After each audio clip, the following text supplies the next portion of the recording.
Hello friends, welcome back சித்தர்வாக் channel நண்பர்களே.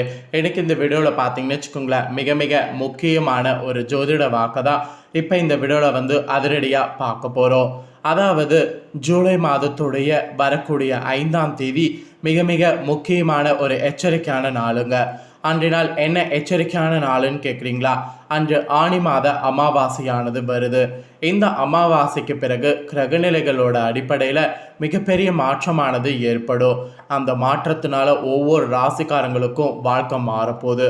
அந்த மாறக்கூடிய மாற்றத்தை ஒவ்வொரு ராசிக்காரங்களும் தெரிஞ்சு பயனடையணுங்கிறதுக்காக டெய்லி ஒவ்வொரு ராசிக்காரங்களுக்கும் அந்த மாற்றங்களை எக்ஸ்பிளைன் பண்ணிகிட்ருக்கேன். ஸோ இன்றைக்கி இந்த வீடியோவில் எந்த ராசிக்காரங்களுக்கு எக்ஸ்பிளைன் பண்ண போகிறேன்னா, துலா ராசிக்காரங்களுக்கு எக்ஸ்பிளைன் பண்ண போகிறேன்.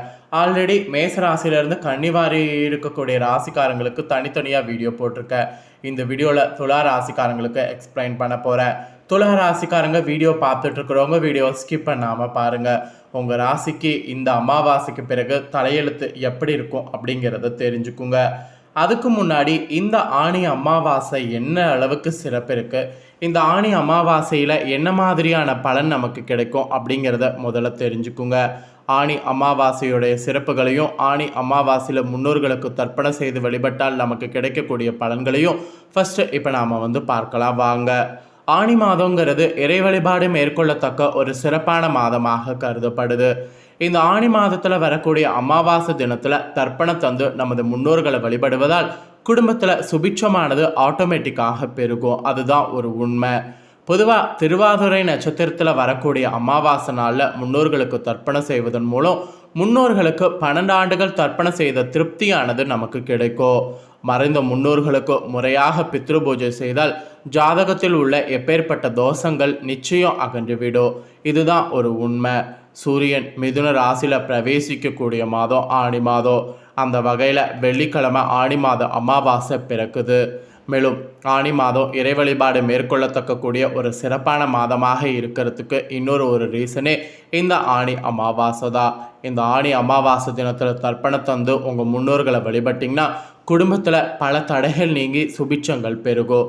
திருமணம் காலதாமதமாகக்கூடிய உங்களுக்கு திருமணம் காலதாமதம் எல்லாம் சரியாகி விரைவில் திருமணம் நடக்கும். வீண் பணவிரையை ஏற்படுவது கூட உங்களுக்கு நீங்கும். வெளிநாடு செல்லக்கூடிய முயற்சி உங்களுக்கு வெற்றி பெறும். காரிய தடைகள்லாம் இருந்ததுன்னா அந்த தடைகள் நீங்கும். ஸோ இதெல்லாம் ஒரு நம்பிக்கையாகவே சொல்லப்படுது.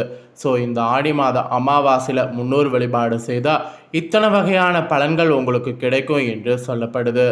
அதே போல் ஆணி மாதம் இறை வழிபாடு மேற்கொள்ளத்தக்கக்கூடிய ஒரு சிறப்பான மாதமாக இருக்கிறதுக்கு இன்னொரு ரீசன் என்னன்னா, இந்த ஆணி மாத அமாவாசையானது தேவர்களுடைய காலை பொழுதில் வரக்கூடிய அமாவாசை. அதனால் இந்த அமாவாசையில் வழிபாடு ஒவ்வொருவரும் செய்யணும் என்று சொல்லப்படுது. அதனாலேயே இந்த ஆணி அமாவாசை இன்னொரு சிறப்பு உடையது. சாதாரணமாகவே அமாவாசை பார்த்திங்கன்னு வச்சுக்கோங்களேன், அனுசம் விஷாகம் சுவாதி நட்சத்திரங்களில் வருவது ரொம்ப சாதாரணமாக இருக்கிற மாதிரி இருக்கும். ஆனால் இதில் செய்யக்கூடிய ஒரு சீர்திருத்தமே ஒரு வருடத்துக்கு நமக்கு திருப்தியை உண்டாக்கும். இதில் திருவாதுரை புனர்பூசம் பூச நட்சத்திரங்களில் வரக்கூடிய அமாவாசையில் செய்யப்படக்கூடிய பிதுர் தர்ப்பணம் 12 ஆண்டுகள் பிதுர்களுக்கு திருப்தி ஏற்படுத்தும். ஸோ இதில் நாளை நாள் வரக்கூடிய அமாவாசை, இதில் வரக்கூடிய அமாவாசை திருவாதுரையில், அப்போ நாளை ஒரு நாள் நம்ம பூஜை செய்தால் 12 ஆண்டுகள் பிதுர்களை வணங்கிய பலன் நமக்கு கிடைக்கும். ஆடி மாத அமாவாசை தினமான அன்றைய நாள் காலையில் எழுந்து குளித்து விட்டுருங்க. அதுக்கப்புறம் உங்கள் ஊரில் இருக்கக்கூடிய ஆற்றங்கரையில் வேதியர்களை கொண்டு மறைந்த உங்கள் முன்னோர்கள் உறவினர்களுக்கு திதி தர்ப்பணத்தை தாங்க. வீட்டில் உள்ள பூஜை அறையை சுத்தம் செய்த பிறகு தீபமேற்றி வீட்லேயும் உங்கள் முன்னோர்களை வழிபாடு செய்யுங்க. உங்கள் வீட்டில் மறைந்த முன்னோர்கள் படத்திற்கு என்ன பூக்கள் கிடைக்குதோ அந்த பூக்கள் வைத்து தூபங்கள் கொளுத்தி படையல் போட்டு வணங்க வேண்டும். இதில் மெயினாக ஒரு விஷயம் என்னென்னா, காகங்களுக்கு உணவளிக்கிறதா. ஆணி அமாவாசை தினத்தில் திருஷ்ணி பூசணிக்காய் அல்லது எலுமிச்சம்பழம் வாங்கி அதன் மீது கற்பூரம் கொளுத்தி உங்கள் தொழில் வியாபார இடங்களை திருஷ்டி கழித்து அதற்குரிய பூசணிக்காயை உடைங்க. அப்புறம் எலுமிச்சம்பழத்தை வெட்டி 4 திசைகளில் வீசி திருஷ்டி கழித்திடுங்க. சந்தர்ப்ப சூழ்நிலை காரணமாக அமாவாசை திதி தர்ப்பணம் போன்றவற்றை தர முடியாதவங்க இந்த தினத்தில் உங்கள் வீட்டிலேயே முன்னோர்களை வழிபட்டு கருப்பு மற்றும் வெள்ளி எல் கலந்த சாதத்தை காகங்களுக்கு உணவாக வைங்க. அப்படி நீங்கள் வைத்து முன்னோர்களுடைய திதி அளித்த பலனை பெற்றுக்குங்க. அப்போ இந்த ஆணி அமாவாசை ஒரு சர்வ சக்தி வாய்ந்த அமாவாசை. ஸோ இந்த சர்வசக்தி வாய்ந்த அமாவாசையில் ஒவ்வொரு ராசிக்காரங்களுக்கும் தலையெழுத்து மாறப்போகுது. அந்த தலையெழுத்து மாறுவதை அந்தந்த ராசிக்காரங்க தெரிஞ்சுக்கணுங்கிறதுக்காக டெய்லியும் ஒவ்வொரு ராசிக்காரங்களுக்கும் மாறக்கூடிய தலையெழுத்தை ஷேர் பண்ணிகிட்ருக்கேன். அதில் இன்றைக்கி இந்த வீடியோவில் துலா ராசிக்காரங்களுக்கு ஷேர் பண்ண போகிறேன். துலா ராசிக்காரங்க உங்கள் ராசிக்கு என்ன மாதிரியான மாற்றம் ஏற்படும் அப்படிங்கிறத தெரிஞ்சுக்குங்க. ஸோ உங்கள் ராசிக்கு அதிர்ஷ்டமா இல்லையா என்பதை தெளிவாக இப்போ நான் இந்த வீடியோவில் ஷேர் பண்ணுறேன். ஸோ உங்கள் ராசிக்கு பார்த்தீங்கன்னு வச்சுக்கோங்களேன், இந்த அமாவாசைக்கு பிறகு தலையெழுத்து இப்படி இருக்கும் என்று சொல்லப்பட்டிருக்கு. அதை தான் ஷேர் பண்ண போகிறேன், தெரிஞ்சுக்கோங்க. நடுநிலையோடு இனி செயல்படுவது கண்டிப்பாக உங்களுக்கு அவசியமாங்க. எந்த அளவுக்கு நடுநிலையோடு செயல்படுறீங்களோ அந்த அளவுக்கு நற்பெயரை உங்களுடைய ராசிக்கு வைத்து கொள்ளலாம் இந்த அமாவாசைக்கு பிறகு. அப்புறம் உங்களுடைய தொழில் வியாபாரத்தில் முன்னேற்றம் அடைகிற மாதிரி பல வாய்ப்புகள் உங்களுக்கு கிடைக்கும். கிடைச்ச வாய்ப்புகளை பயன்படுத்தி கண்டிப்பாக முன்னேற்றம் அடைஞ்சிருங்க. அப்புறம் உத்தியோகத்தில் கூட உங்களுக்கான பதவி உயர்வு, சிறப்பு சலுகைகள் கிடைக்கும். கண்டிப்பாக உத்தியோகத்தில் உங்களுக்கு கிடைக்கக்கூடிய பதவி உயர்வு, சிறப்பு சலுகைகளை மிஸ் பண்ணிடாதீங்க. அது மட்டும் இல்லாமல் தொழில்துறையில் கூட்டாளிகளிடமிருந்து விலகி தனித்து செயல்படுங்க. அந்த அளவுக்கு நீங்கள் இப்போ முன்னேறுவீங்களா அப்படின்னு கேட்டிங்கன்னா, அஃப்கோர்ஸ் கண்டிப்பாக தனித்து செயல்படுற அளவுக்கு முன்னேறுவீங்க. நிறைய பேர் தனித்து செயல்படுறது ஒரு தப்பானது அப்படின்னு நினச்சி பயப்படுவீங்க. இந்த டைம் இந்த அமாவாசைக்கு பிறகு பயப்பட வேண்டாம். தொழில்துறையில் கூட்டாளிகளிடமிருந்து விலகி நீங்கள் தனித்து செயல்படணும். அப்படி செயல்படக்கூடிய காலமாக இனி இந்த அமாவாசைக்கு பிறகு உங்களுக்கு கிரகநிலைகள் அமைஞ்சிருக்கு. அதனால் இந்த டைமை தனித்து செயல்பட்டு வெற்றி பெறுவதற்கு யூஸ் பண்ணிக்கோங்க. அதே போல் உங்களால் உங்கள் சகோதர வகையில் ஒரு சில மேம்பாடு உண்டாகும். அது நீங்கள் பண்ணி தான் ஆகணும். அப்புறம் குழந்தைகள் வகையில் கூட கல்வியில் கவனமாக இருக்கணும். இல்லைனா குழந்தைகள் வகையில் பாதிப்பு வர வாய்ப்பு இருக்குது. உங்கள் துணைவர்களுக்காக கடன் வாங்க வேண்டியது நீங்கள் பண்ணுற மாதிரியும் இருக்குது. அது நீங்கள் ஒன்றும் பண்ண முடியாது. அந்த கடன் வாங்கும் போது மட்டும் அது தேவையான விஷயங்களாக இருந்தால் கடன் வாங்குங்க. தேவையற்ற விஷயங்களாக இருந்தால் கடன் வாங்க வேண்டாம்.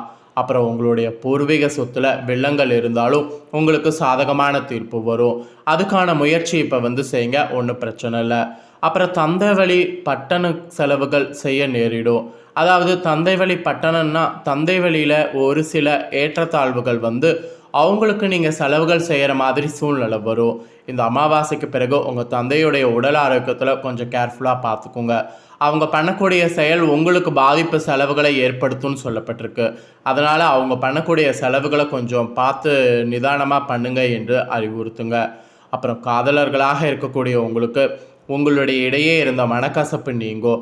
இப்போ ஒருவருக்கொருவர் புரிந்து பேசக்கூடிய வாய்ப்பும் கிடைக்கும். அந்த வாய்ப்பை பயன்படுத்தி பேசி உங்கள் மனக்கசப்பை நீக்கிக்குங்க.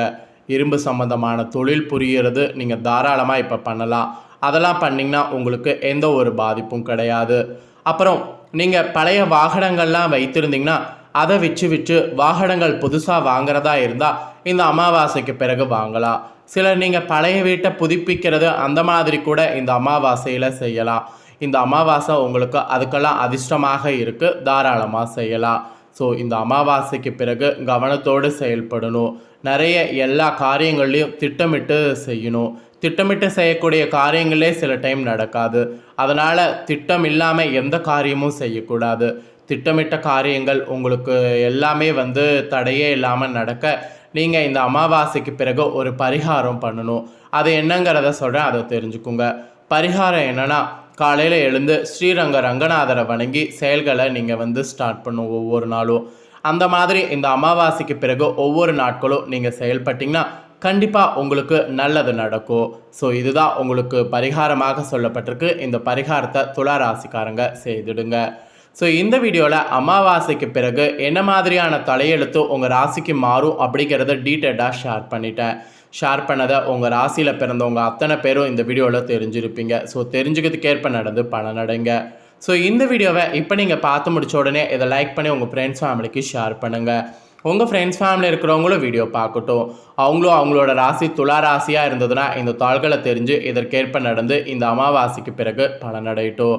கண்டிப்பாக வீடியோ லைக் பண்ணி ஷேர் பண்ணுங்கள். உங்கள் ஃப்ரெண்ட்ஸ் ஃபேமிலி இருக்கவங்களும் பார்த்து பலனடையட்டும். மேலும் இதே போல் புதிய அப்டேட்டான நிறைய வீடியோ நம்ம சேனலில் போடப்படும். அதை எல்லாத்தையுமே உடனுக்குடனே தெரிந்து கொள்ள மறக்காமல் நம்ம சேனலை சப்ஸ்கிரைப் பண்ணுங்கள். கூட பெல் பண்ண ப்ரெஸ் பண்ணுங்கள்.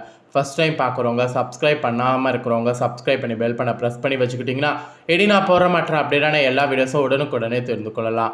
ஸோ மறக்காமல் பண்ணுங்கள். சுவாரஸ்யமாக இதே போல் வேறொரு புதிய அப்டேட்டான தகவல்களோடு இன்னொரு புதிய வீடியோவில் வந்து உங்களை சந்திக்கிறேன். நன்றி.